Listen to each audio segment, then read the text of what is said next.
ये वीडियो दूसरे पार्ट में अब बन रहा है, क्योंकि जब मैं वीडियो बना रही थी तभी कोई आ गए थे और मुझे वीडियो बंद करना पड़ा।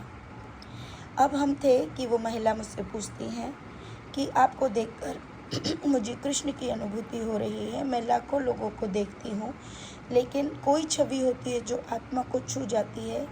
आप उसी छवि में हैं और आपको देखकर ही मुझे अश्रु आ रहे हैं। वो मुझे बड़े प्रेम से अपना प्रश्न पूछती हैं, मैं उनका उत्तर देती हूँ। उन्होंने कहा, मुझे भेद बताइए, क्या मैं यहाँ पर रुक्मिणी मंदिर में खड़े होकर राधा नाम का स्मरण करूँ या रुक्मिणी जी कहूँ? मैंने उनसे कहा, आप यहाँ हैं तो आपको यहाँ पर रुक्मिणी नाम का ही स्मरण होना चाहिए, क्योंकि यही नाम आपका उद्धार यहाँ पर करेगा और यही नाम आपको खाने के लिए जीविका प्रदान कर रहा है। तो आप जिस स्थान पर हो, प्रभु के जिस रूप के कारण, जिस नाम के कारण आपका जीवन चल रहा है, आप उस नाम को कैसे नहीं लेंगे? ये चीज़ मेरी समझ से बाहर थी। प्रभु एक हैं। जब आप प्रभु को एक मान रहे हैं तो आपको रुक्मिणी नाम लेने में आपत्ति क्या है? प्रभु तो एक है ना। राधा ही तो रुक्मिणी है, रुक्मिणी ही तो राधा है, रुक्मिणी ही तो लक्ष्मी है, लक्ष्मी ही तो राधा है। आप मेरी बात समझिए, ये उन्हीं के रूप हैं, उन्हीं का नाम है।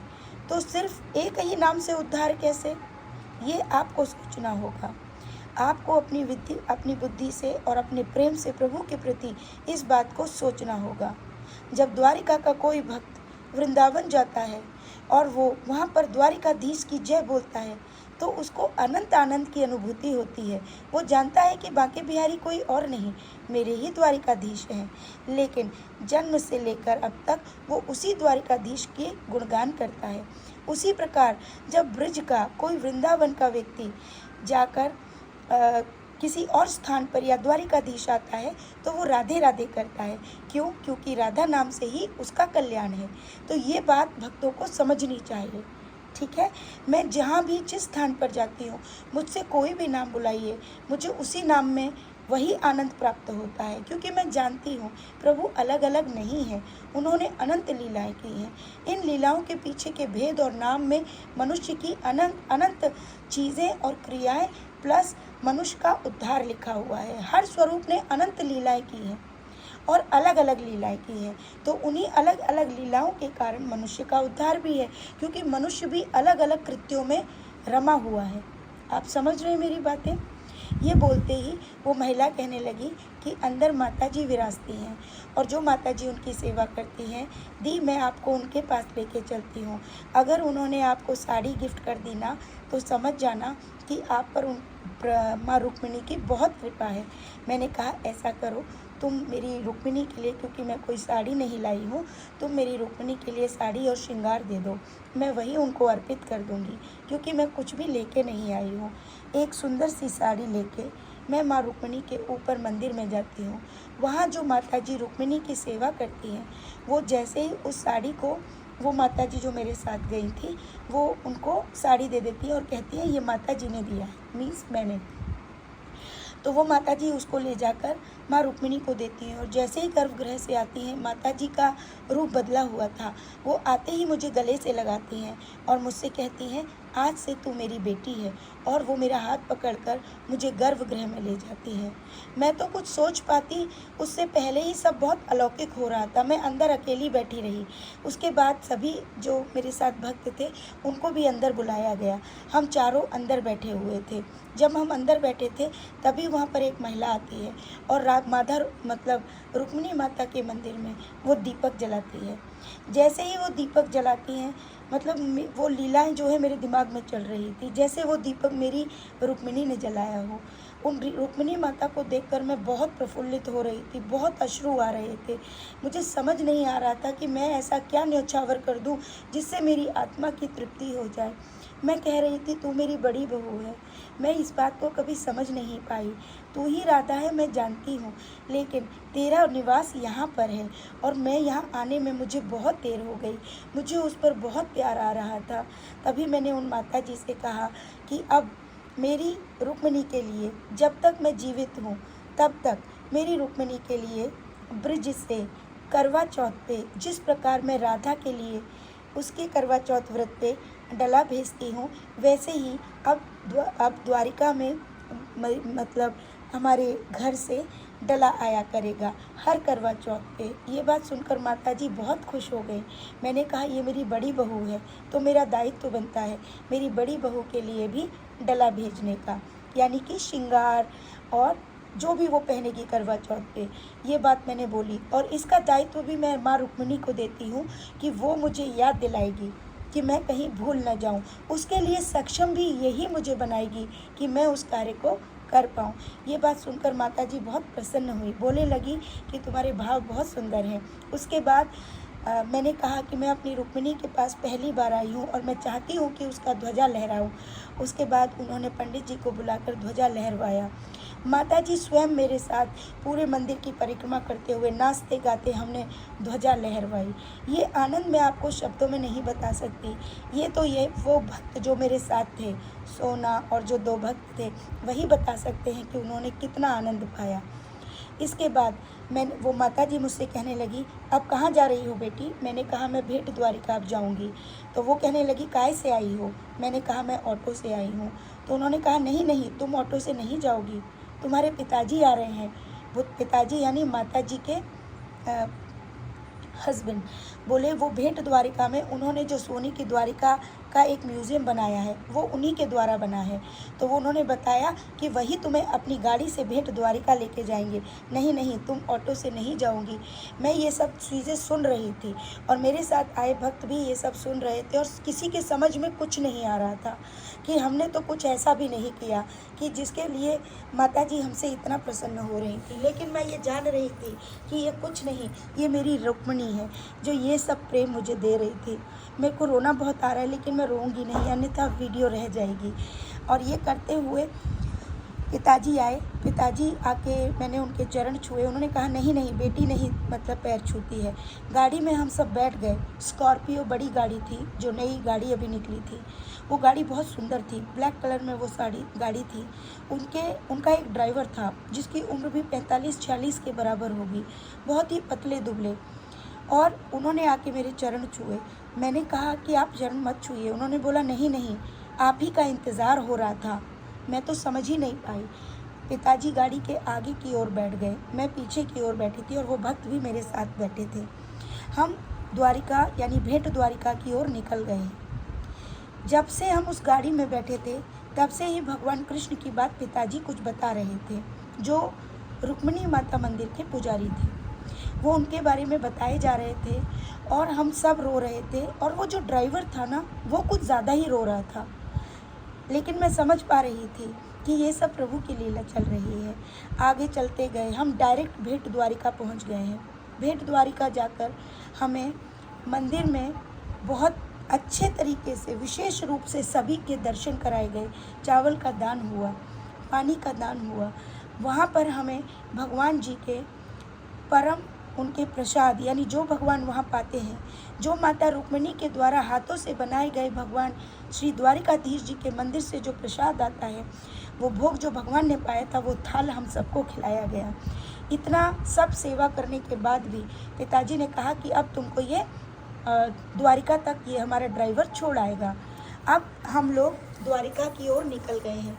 लेकिन तभी मुझे अचानक से ध्यान आया, अरे प्रभु ने तो मुझे गोपी, जिसमें गोपी कुंड था जहाँ पर हमारी गोपियों ने अपने प्राण त्यागे थे, उसमें स्नान के लिए कान्हा जी ने स्वप्न में कहा था। तो जैसे ही उस ड्राइवर ने ये बात सुनी, उस भैया ने, ड्राइवर मैं इसलिए बोल रही हूँ ताकि आपको उसका संबोधन पता चले, अन्यथा मैं तो भैया ही बोल रही थी।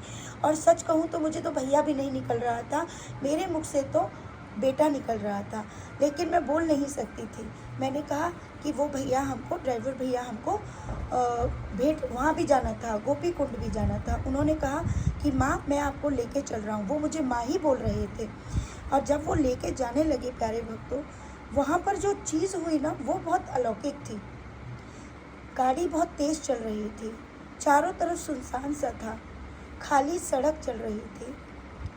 जो ड्राइवर भैया थे वो कह रहे थे ये गाड़ी नहीं है, ये गाड़ी नहीं है।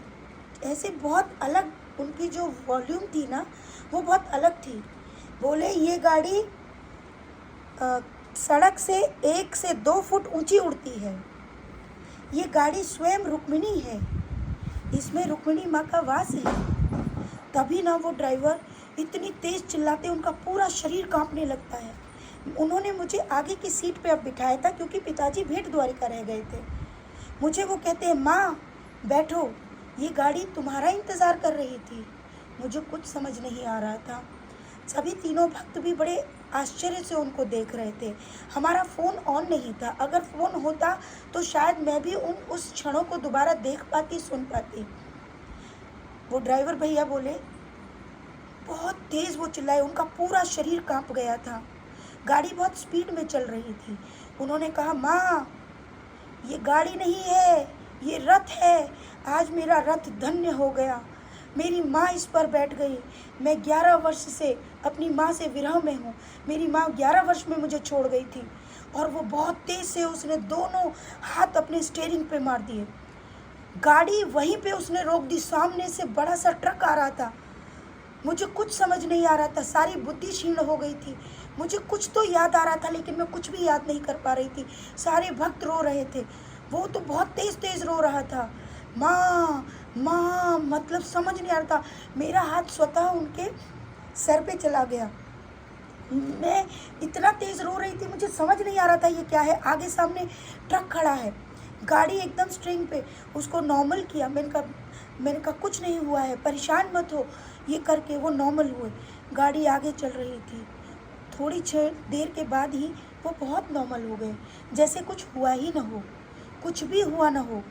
मेरी कुछ समझ नहीं आ रहा था, सारी बुद्धि बिल्कुल शांत हो गई थी। ये सब रोते हुए सोचते, सब हम एक दूसरे को देख रहे थे कि ये हुआ क्या। कुछ समझ से, सब समझ से परे था, सब समझ से परे था। मतलब अश्रु के सिवा कुछ समझ नहीं आ रहा था। मेरी आंखें सूज गई थी। तब तक हम गोपी कुंड पहुँच चुके थे। गोपी कुंड पे कोई भी स्नान नहीं कर रहा था, लेकिन ठाकुर जी ने मुझसे कहा था कि मुझे गोपी कुंड में स्नान करना है, क्योंकि मेरी मैया अगर उसमें नहाएगी तो मेरी 16,108 पत्नियां बाहर आ जाएंगी। इस बात को सोचते हुए एक दीवार को छलांग कर मैं उस कुंड के दूसरी ओर गई। वो ड्राइवर भैया ने मेरी मदद की, पीछे से ये सभी भक्त भी गए। हम सब ने, उन भैया को मैंने कहा कि मुझे छलांग लगानी, उन्होंने तुरंत मेरा हाथ पकड़ा और मुझे उस कुंड में डुबो दिया। और उसकी गहराई इतनी थी कि उसमें कोई भी डूब जाता, लेकिन उन्होंने और सोना ने मुझे पकड़कर खींच लिया और मेरी डुबकी पूरी हुई और मेरा कार्य पूरा हुआ। मैं बाहर आई, बहुत शांति प्रतीत हुई मुझे। उसके बाद अचानक से कोई एक तैराक वहाँ पर आया और वो तैराक तैरते हुए जो है तैर के दिखाने लगा। मैंने कहा, भैया मत तैरो, ये बहुत गहरा है। उसने कहा, मुझे कुछ नहीं होगा, मुझे तैरना आता है। तो मैंने कहा, मेरी सोना और इन सभी भक्तों को भी स्नान करा दो। और उन सभी भक्तों को पकड़कर उन सभी ने स्नान कराया। स्नान करने के बाद मैं पुनः स्नान करने गई। जब हम वहाँ से निकले तो सोना की नज़र जो है उस ड्राइवर भैया पे थी। वो जो लड़का तैराक आया था वो बोल रहा था, सेठ जी कोई और कार्य तो नहीं? तो उसने कहा, नहीं, अब सारा कार्य हो गया। ये बात सोना ने सुनी और ये बात हमें उसने गाड़ी में बताई। ये बात बोली कि हमें समझ नहीं आया दिव्या, उसने ऐसा क्यों कहा। मैंने कहा, ये सब प्रभु लीला है, मैं कुछ नहीं जानना चाहती, ना कुछ भेद जानना चाहती हूँ। उसके बाद हम सीधे भेंट द्वारिका से सभी जगह पे स्नान करते हुए नागेश्वर बाबा के बाहर ध्वजा दर्शन करने के बाद हम सीधे द्वारिका पहुँच गए। उनको मैंने कुछ न्योछावर भेंट रूप दी, वो ले नहीं रहे थे, फिर भी मैंने उनको दी। उन्होंने कहा, मेरे घर आप प्रसाद पाने आओ माँ, यहीं पास में मेरा गांव है। मैंने, क्योंकि ऑलरेडी 3 पंडित यानी कि रुक्मिणी मंदिर से भी माँ ने मुझे कहा था, माता जी ने, कि बेटा शाम का भोजन तुम हमारे यहाँ पा लेना। द्वारिकाधीश के मंदिर के पुजारी जी ने भी कहा था कि हमारे यहाँ भोजन आप शाम को करना। अब इस तीसरा ये मतलब ड्राइवर भैया का कि आप हमारे यहाँ करना। मुझे कुछ समझ नहीं आ रहा था, लेकिन मुझे लगा कि जिसके यहाँ से पहला निमंत्रण था हमें वहीं जाना चाहिए था। इसलिए हम द्वारिकाधीश वाले पुजारी जी के यहाँ ही शाम का प्रसाद पाने के लिए गए। प्यारे भक्तों, ये लीला रुक्मिणी मंदिर की और प्रभु ने जो लीला दिखाई उसके रूप में थी। इतना प्रेम कि मुझे कुछ समझ नहीं आया, मेरी सब समझ से बाहर था। ये ऐसे कैसे चमत्कार हो गया? मैं तो कोई भव्य भी नहीं, मैं कोई स्पेशल नहीं, मैंने ऐसा कोई बड़ा दान नहीं किया जिससे किसी को ये लालच प्रतीत हो। मैंने ऐसा कोई कार्य नहीं किया जिसके कारण तीनों मंदिरों के पुजारी या तीन जगह से हमारे पास प्रसाद निमंत्रण आ रहे थे। ये कुछ समझ से बाहर था, लेकिन ये सत्य है। मेरा बेटा राजा है, तो राजा जैसा उसने ट्रीटमेंट कराया। वहाँ पर हमें ट्रीट किया, हमको वैसी फीलिंग दिलाई। हमको कैसे बताऊँ मैं आपको, आप सोच नहीं सकते। 12 डिब्बे हमको द्वारिकाधीश मंदिर से प्रसाद में मिले, और वो हम रामेश्वरम तक लेके गए। बीच बीच में हमने कुछ जो डिब्बे हैं कुछ भक्तों को भी प्रदान किए, और घर तक सिर्फ 2 ही डिब्बे हम ला पाए। ये सब उन्हीं की कृपा थी। इतना आनंद। फ़िलहाल मैं ये शॉर्ट में ही आपको ये लीला बताई है। अभी तो मैं आपको क्या बताऊँ मेरी रुक्मिणी की कृपा। रुक्मिणी माँ ने मुझे अपनी वो साड़ी गिफ्ट में दी जो साड़ी उसने धारण की थी। माता जी मुझे बोली, बेटा तेरे लिए ना हमेशा साड़ी आएगी रुक्मिणी मंदिर से। मैंने कहा ये मेरी कृपा है मेरी राधा रानी की, ये मेरी कृपा है मेरी रुक्मिणी मैया की। मैंने कहा मैं जाने के बाद मेरी रुक्मिणी के लिए साड़ियाँ भी भेजूँगी। मेरा छोटा सा काम है साड़ी का, उसी में से मैं इसके लिए साड़ियाँ भी भेजूँगी। और ये बोलकर मैंने उनका एड्रेस लेते हुए मैंने कहा आप मुझे एड्रेस भेज दीजिएगा। और ये करते हुए प्यारे भक्तों, ये लीला यहाँ पे समाप्त होती है। किसी को क्या समझ आ रहा है मुझे नहीं पता। इसके बाद फिर जो दूसरी लीला हुई है, भेंट द्वारिका से मुझे बहुत गिफ्ट मिले। वहाँ के बाद ठाकुर जी दिखा रहे हैं कि एक ऑटो चल रही है, ठीक है। उस ऑटो से एक व्यक्ति बहुत स्मार्ट सा, ये मैं सेकंड पार्ट में डालूँगी, हाँ बहुत बड़ी हो जाएगी, पोस्ट नहीं हो पाएगी फिर। राधे राधे।